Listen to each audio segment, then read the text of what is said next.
मिरजेत अल्पवयीन मुलीवरील लैंगिक अत्याचार. महात्मा गांधी चौकी पोलिसांनी गुन्ह्याचा जलद तपास 48 तपास पूर्ण करून अवघ्या 6 दिवसात न्यायालयात दोषारोपपत्र सादर. मिरजेत 5 वर्षाच्या लहान बालिकेवर लैंगिक अत्याचार झाल्याची माणुसकीला काळीमा फासणारी घटना घडली होती.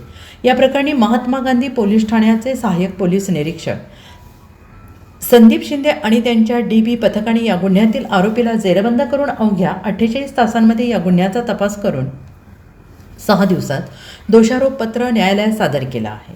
2/2/2024 रोजी 5 वर्षाची अल्पवयीन बालिका ही घरापासून थोड्याच अंतरावर असलेल्या किराणा मालाच्या दुकानात खाऊ आणण्यासाठी गेली असता विजय अँथोनी कांबळे याने खाऊ देण्याच्या बहाण्याने तिच्यावर लैंगिक अत्याचार केल्याची घटना घडली.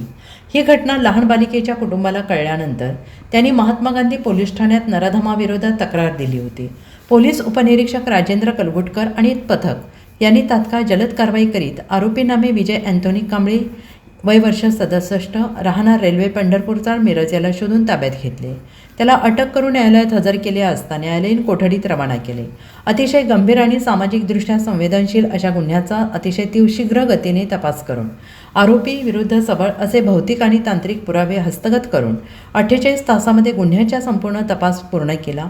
सर्व पुराव्यांनिशी आरोपी विरुद्ध गुन्हा सिद्ध झाल्याने सर्व शासकीय कारवाई पूर्ण करून सदर गुन्हा दाखलपासून 6 दिवसांमध्ये दिनांक 9/2/2024 रोजी यातील नराधम आरोपी विरुद्ध न्यायालयात दोषारोपपत्र दाखल करून महात्मा गांधी पोलिसांनी कर्तव्य आणि सामाजिक भान एकत्रितरित्या कसे जोपासावे याचे उत्तम उदाहरण समाजापुढे सादर केले आहे.